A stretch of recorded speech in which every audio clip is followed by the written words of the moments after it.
Let's talk about those small words that make a huge difference, shall we?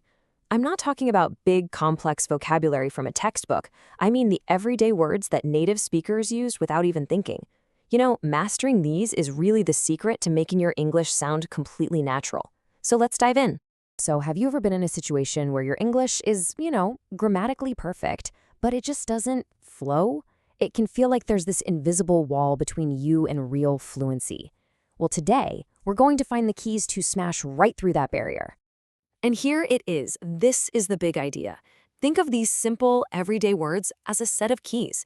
Each one unlocks a smoother, more natural-sounding conversation, helping you connect all your ideas with, genuine ease. So here's what we're going to do. We're going to explore 4 sets of these keys. First up, words for work. Then, words that help your conversations flow. After that, we'll get into the digital world, and finally, we'll cover words for talking about how you really feel. Okay, let's start with the professional world.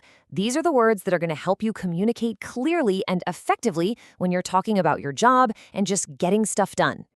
Our first key is actually. Now, what's so great about this word? It's just so versatile. It means in reality, and it's this fantastic little tool for gently correcting someone without sounding rude or blunt. It adds a really important bit of nuance. For example, you might say this: you thought one thing, but the reality is something different.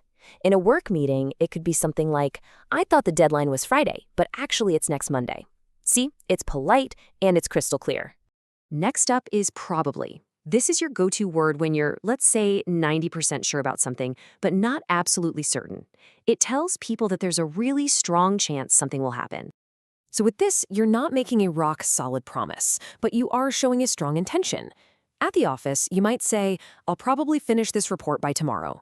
It's a great way to manage expectations. Let's look at a phrasal verb you hear all the time: deal with. It just means to manage or handle something. It's a really active phrase. It's all about taking action on a problem or a task. And this is just a classic example from the workplace. When you deal with complaints, it means you're taking charge of that situation and you're working on a solution. It's a really powerful and active way to describe what you do. All right, let's move on to our second set of keys. These words are like the conversational glue that sticks your ideas together smoothly, making you sound so much more fluent.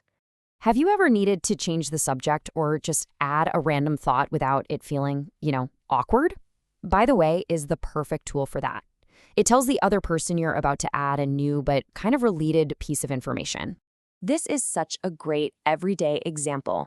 The main topic is dinner, and bread is related to dinner, but it wasn't the main point until you brought it up. It just makes that transition feel totally natural. I mean is a super useful phrase for fixing what you just said. We use it all the time to clarify something, explain it a bit better, or even soften a statement that maybe came out a little too strong. This shows it perfectly. The movie was terrible is a really strong opinion, right? But adding, it wasn't my favorite, just softens it and rephrases your thought to be a bit more subtle. So we're about halfway through. Let's just take a quick second to think. Which of these conversational keys, like actually or by the way, are already part of your regular vocabulary? Just realizing what you already use is a great first step. All right, let's get modern. We spent so much of our time on our phones and computers, so knowing this vocabulary is absolutely essential for just living in the 24th century. First, a fundamental pair: log in and log out. You log in to get into an account, usually with a username and password. Think of it like unlocking a door. And when you're done, you log out to exit safely and lock the door behind you. Simple, right? One is for entering, the other is for leaving. Here's another really important pair: download and upload. You download a file from the internet to your phone or computer, like saving a song you bought. You upload a file from your device to the internet and is going. And for our final section, we're unlocking something a bit more personal: how to talk about your feelings. Using the right words for your emotions helps you connect so much more deeply with people. First, annoyed. Okay, this isn't full-blown anger. Not even close. It's that feeling of being a little irritated or impatient, usually because of some small nagging problem, like a dripping faucet or your neighbor playing music too loud. This is such a relatable example. A late train isn't a total disaster, but it is super irritating, right? It messes up your schedule. That feeling, that's being annoyed. Next is frustrated. Now, this is different. Frustration comes from being blocked. It's that feeling of being stuck when you're trying really hard to do something and you just can't seem to make it work. And honestly, is there a better modern example? You're trying to work or watch something, but that slow internet is stopping you. You know exactly what you want to do, but something's in your way. That feeling right there, that's the heart of frustration. So there you have it. From professional emails to personal chats, these simple words really are the keys. By starting to use them in your daily vocabulary, you are literally unlocking more fluent, more confident, and much more natural conversations. And that brings us to the end. I want to leave you with a final thought.